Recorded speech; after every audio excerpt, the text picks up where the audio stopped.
त्रिभुज। यहाँ पे हमारा देखो क्या कह रहा है, ए बी जो है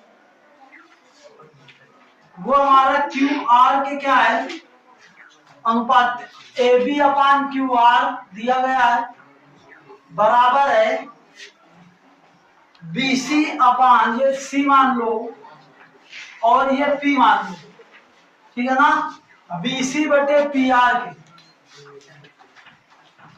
और आगे क्या है, सी ए जो है वो बराबर है किसके, पी क्यू के। सी ए अपान पी, इतना दिया गया है। तो आपको ऐसे आकृतियां बनानी है। अगर आपने इस पी को यहाँ पे मान लोगे तो फिर हमारा ये बात नहीं बन पाएगी जो उधर। यहाँ पे दिया गया है ए बी बटे क्यू आर, तो पहले ए बी देखा होगा, ये क्यू आर होगा, ये बी सी बटे पी आर दिया गया है, तो ये बी सी होगा, ये तुम्हारा पी आर है। फिर इसके बाद सी ए दिया गया है, सी ए और ये पी क्यू, ऐसे। तो अब बताओ कौन कौन से त्रिभुज समरूप होंगे। त्रिभुज आपका ए बी सी समरूप होगा किसके, पी क्यू आर के नहीं, बल्कि Q R P, Q R P. तो जो ये ऑप्शन हो वही सही है, ठीक है ना। देखो कौन सा ऑप्शन है, तो रुक जाओ, एक चीज देखो, ऐसा भी तो हो सकता है कि इसको पी क्यू आर दिया गया हो, पी क्यू आर नहीं लिखा जा सकता क्या, तो इसको सी A B, C A B. अब ये है ऑप्शन, कौन सा, पी क्यू आर और सी ए बी। तो इसमें पहला ऑप्शन सही हो जाएगा, ऑप्शन ए इसका सही आंसर है, ठीक है ना। नेक्स्ट देखो अगला सवाल, तो जाओ ये पर आके कुछ क्लासें इतनी शानदार पढ़ी हैं, जैसे एक क्लास अगर तुम इसमें ढूंढना तो प्रकाशिकी की पढ़ी है, ठीक है ना, बहुत पुरानी क्लास है, उसमें आवाज थोड़ी थोड़ी धीमी है, तो पुराना मोबाइल था, बहुत मतलब बहुत पहले की वीडियो है वो, आज से लगभग 5 साल पहले, जिसमें समझाया गया है तुमको मानव नेत्र, निकट दृष्टि को, दूर दृष्टि को। लगभग 28 मिनट की वीडियो है वो। अब वो अगर तुम वीडियो देख लोगे ना, तुमको ये टॉपिक ऐसा है नहीं, इसका चाहे न्यूमेरिकल हो और चाहे तुम्हारा वो टॉपिक से रिलेटेड कोई भी क्वेश्चन आ जाएगा, बहुत आसानी से लगा दो और बहुत आसानी से याद भी हो जाएगा, ठीक है ना। उसमें सीधा थंबनेल में लिखा होगा निकट दृष्टि दो तो दूर दृष्टि, ठीक है ना, तो उसको देखो, ठीक है ना। सारी चीजें जब देखोगे तब तो समझोगे, आवाज थोड़ी स्लो होगी, ये ईयरफोन हो या फिर बहुत शांत वातावरण में देखना पड़ेगा।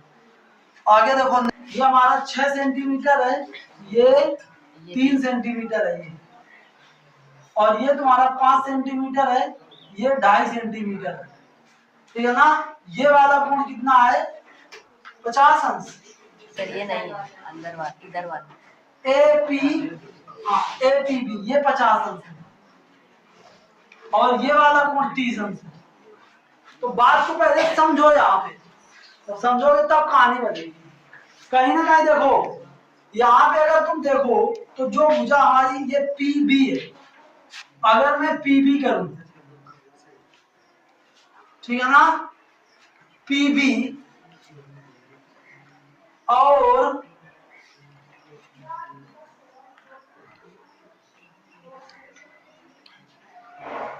ये 2.5 और 5 है,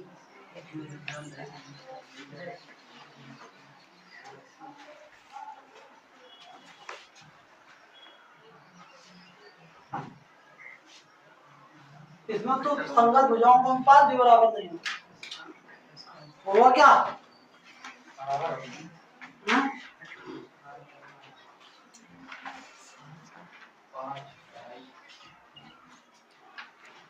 इनका इनका होगा, तो ये तो एक ही त्रिभुज की भुजा है ना, हमारी अलग अलग त्रिभुजों की भुजाएं संगत होनी चाहिए, तब तो बात बनेगी।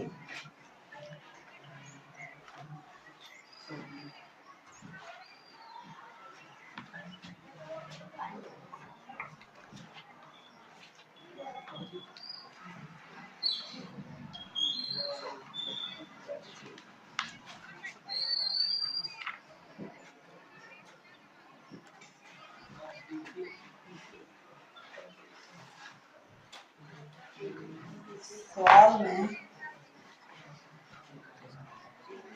देखो, अगर हमें ये कोण बताना है, कौन सा, ये वाला ना,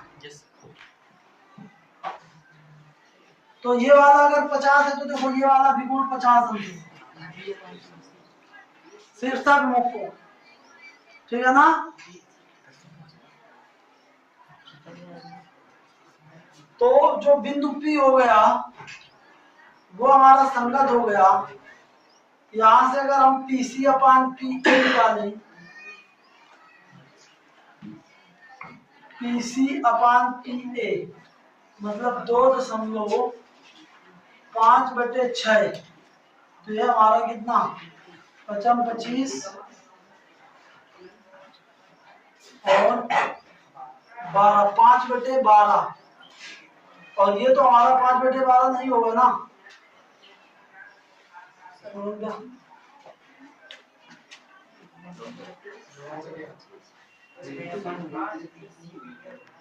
हमारे त्रिभुज ऐसी आकृति बनी हुई है, इसमें आपको ये वाला कोण पता करना है, ये वाला मतलब कोण आपको PBA पता करना है, PBA। तो एक चीज अगर देखो यहाँ पे, अगर यहाँ पे PBA त्रिभुज लो, अगर मैं त्रिभुज PBA व त्रिभुज PCD की बात करता हूं, तो यहाँ पे अगर मैं PB निकालूं, PB अपान PC निकालूं, तो PB अपान PC हमारा देखो कितना है, ये है हमारा 3, ये है हमारा 2.5, इसको सरल करेंगे तो ये आ जाएगा हमारा 6/5। इसी तरीके से अगर मैं कौन सी इसकी भुजा ले लूं PA, इसकी भुजा क्या ले लूं PA, और इसकी भुजा ले लूं PD, तो इसका अनुपात कितना निकलेगा 6/5। मतलब ये दोनों क्या है, बराबर है।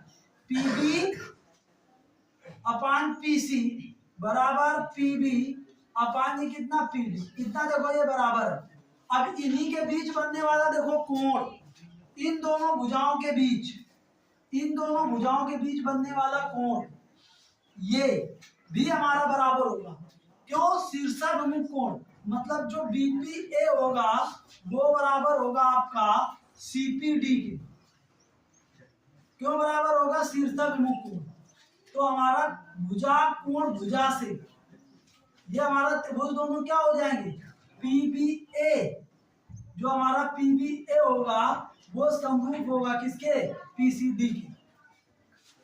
और जब ये समरूप हो जाएगा तो समरूप त्रिभुजों के संगत कोण भी बराबर होते हैं। मतलब हमारा इसमें कोण B जो होगा वो कोण C के बराबर होगा, कोण B जो होगा वो कोण C के बराबर होगा। तो अगर हम त्रिभुज में देखते हैं, इस त्रिभुज के 3 कोण, अगर मैं त्रिभुज PDC में देखूं तो हमारा जो कोण P है, कोण D है, कोण C है, वो तीनों का योग कितना होगा 180। तो कोण P का देखो मान कितना है, हमने शीर्षाभिमुख से पता किया 50, और D का मान है 30, C का मान पता करना है, तो ये कितना आ जाएगा, कोण C बराबर आ जाएगा 100, और कोण C ही बराबर है किसके, कोण B के। तो यही हमारा किसके बराबर हो जाएगा, कोण B के। तो 100 जहां पे होगा वही तुम्हारा इसका आंसर होगा। ऑप्शन नंबर डी इसका सही आंसर है। बढ़िया सवाल है, सारे सवाल बढ़िया कायदे से, ठीक है ना। आगे देखो सवाल नंबर 3।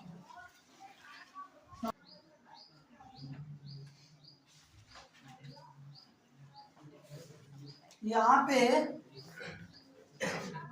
ये हमारा कितना है, देखो ये A है, ये B है, ये C है, ये हमारा K है, और ये हमारा H है, ठीक है ना। ऐसे ऐसे हमारा A B C K H ये सब बना हुआ है। यहाँ पे देखो हमारा AK का मान 10 है, ये 10 सेंटीमीटर। इसके बाद HK जो है ये हमारा 3.5 सेंटीमीटर, H के साथ है, और ये जो BC है ये 3.5 है। तो आपको AC का मान पता करना है, बिल्कुल आसान सी बात है, देख के बता सकते हो। कैसे बता सकते हो, अगर मैं देखो इस भुजा और इस भुजा की बात करूं, बताओ ये दोनों त्रिभुज सर्वांग सम होंगे कि नहीं, वो सर्वांग सम का मान हमारा समरूप, ठीक है ना। देखो ये स्पष्ट रूप से कह भी दिया गया है ये समरूप है। मतलब जो वो तुम्हारा AKH है वो समरूप है ACB के, वो समरूप है किसके, ACB के। तो संगत भुजाओं का अनुपात बराबर होगा, मतलब AK अपान AC बराबर होगा किसके, HK अपान BC। HK अपान कितना BC। तो ये है हमारा कितना 10 और AC का मान हमें पता करना है। AC का मान हमको क्या करना है, पता करना है। HK का मान है 7 और इसका मान है कितना 3.5, तो ये कट गया 2। तो हमारा AC बराबर आ जाएगा 10/2, मतलब ये 5 सेंटीमीटर। तो ये तुम्हारा कितना आ जाएगा, बताओ कोई दिक्कत होगी क्या। आगे आ जाओ, देखो सवाल नंबर 4 पे आ जाओ। एक हमारा देखो समबाहु त्रिभुज है ABC। इसमें क्या कह रहा है, प्रत्येक भुजा की लंबाई 2a है, प्रत्येक भुजा की लंबाई 2a है। तो इसमें प्रत्येक शीर्ष लंब की लंबाई पता करनी है। तो प्रत्येक भुजा की लंबाई बराबर है तो प्रत्येक शीर्ष लंब की लंबाई भी बराबर होगी। तो एक चीज देखो, ये जो हमारा इस पर क्या डालेंगे, ये हम AD जो खींचेंगे वो BC को 2 बराबर भागों में बांटेगा। तो यहाँ पे ये वाली भुजा कितनी हो जाएगी A, ये वाली भुजा कितनी है 2a, ये वाला कोण कितना है, शीर्ष लंब डाला गया है ना 90। तो अगर मैं त्रिभुज ADB की बात करूं, ADB में तो जो कोण D होगा वो हमारा 90 डिग्री होगा, और यहाँ से हमारा AB स्क्वायर बराबर क्या होगा AD स्क्वायर, और प्लस ये कितना, प्लस ये हमारा कितना BD स्क्वायर। तो यहाँ से हमारा AB का मान कितना है 2a का होल स्क्वायर, और ये हमारा AD का मान पता करना है, और ये पता है A स्क्वायर। तो ये आ जाएगा 4a स्क्वायर और माइनस ये A स्क्वायर बराबर ये हमारा AD स्क्वायर। तो यहाँ से हमारा AD स्क्वायर बराबर ये आ जाएगा 3a स्क्वायर। तो AD बराबर आ जाएगा √3, ठीक है ना, √3a, ठीक है ना। कितना आ जाएगा √3a। तो ऑप्शन नंबर C इसका आंसर है, ठीक है ना। ऑप्शन नंबर C इसका आंसर हो जाएगा। बताओ कोई दिक्कत होगी क्या। आगे आ जाओ, देखो सवाल नंबर 5 पे आ जाओगे कि आप इसको देखो, समबाहु त्रिभुज का क्षेत्रफल कितना होता है √3/4 भुजा स्क्वायर, और बराबर लिख देते कितना 1/2 आधार गुणे ऊंचाई। ऊंचाई जो तुम्हारा थी वो तो शीर्ष लंब ही थी ना, थी कि नहीं थी, ऐसे कर सकते हो। तो ये आ जाएगा, देखो ये 2 से कट जाएगा, ये √3/2 और ये 4a स्क्वायर और पानी कितना 2a, ये किसके बराबर होगा, शीर्ष लंब के बराबर। मैं दूसरे तरीके से आपको बता दे रहा हूँ, ये 2 से ये देखो 4 कट गया, ये भी कट गया, ये कितना आया √3। ऐसे भी तो आप शीर्ष लंब की लंबाई निकाल सकते थे। एक सवाल के करने के तरीके कई हो सकते हैं, बस आप दिमाग लगाओ, ठीक है ना। आगे देखो नेक्स्ट नंबर 5 कह रहा है त्रिभुजों ABC और DEF में, त्रिभुज ABC और DEF में, ये हमारा देखो त्रिभुज ABC, त्रिभुज ये A, ये B और ये हमारा ये C, त्रिभुज ABC और त्रिभुज DEF। दूसरा हमारा त्रिभुज है DEF, ठीक है ना। दूसरा त्रिभुज है हमारा DEF में जो कोण B है वो कोण E के बराबर है, कोण B जो है वो कोण E के बराबर है, कोण F जो है वो कोण C के बराबर है, कोण जो F है वो C के बराबर है। तो अब एक चीज बताओ, क्या ये दोनों त्रिभुज समरूप नहीं होंगे। तीसरा कोण स्वतः बराबर हो जाएगा, तीसरा कोण स्वतः बराबर हो जाएगा। तो ये दोनों त्रिभुज समरूप होगा कि नहीं। तो यहाँ से AB अपान DE बराबर होता है AC अपान DF बराबर होता है BC अपान EF। ये बात समझ गए कि नहीं। ये आपस में क्या होंगे, ये आपस में बराबर होंगे, और जब ये बराबर होंगे, अब इसी के अनुसार देखो हमारा AB तो क्या कह रहा है, AB बराबर, अच्छा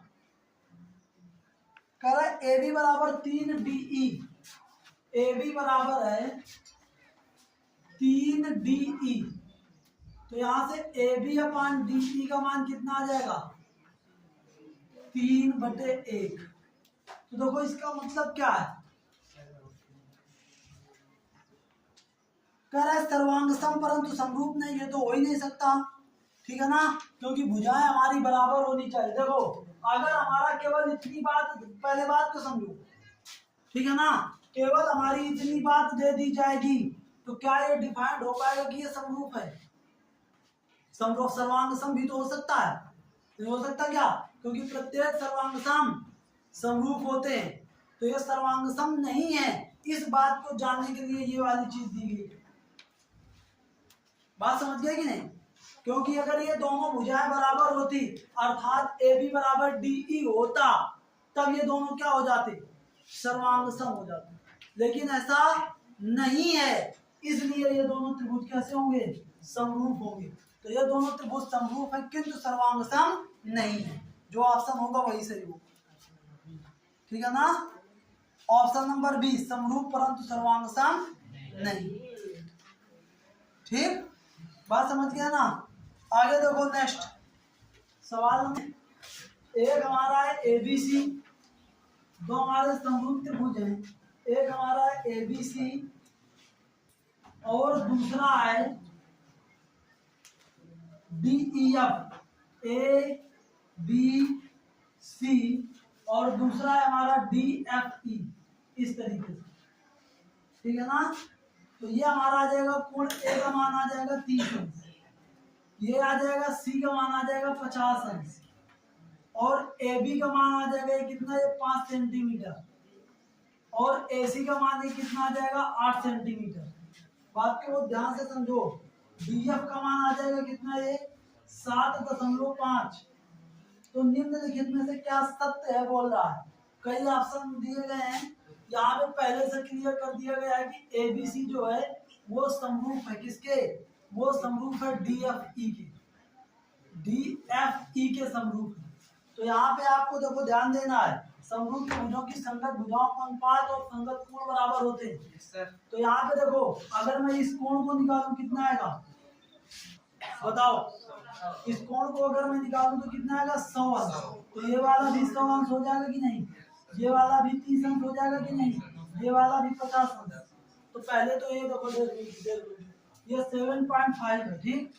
अब यहाँ पे देखो A B upon D F, A B upon ये कितना, ए बी अपान ये डी एफ होगा बी सी और ए सी अपान ये कितना होगा डी ई होगा।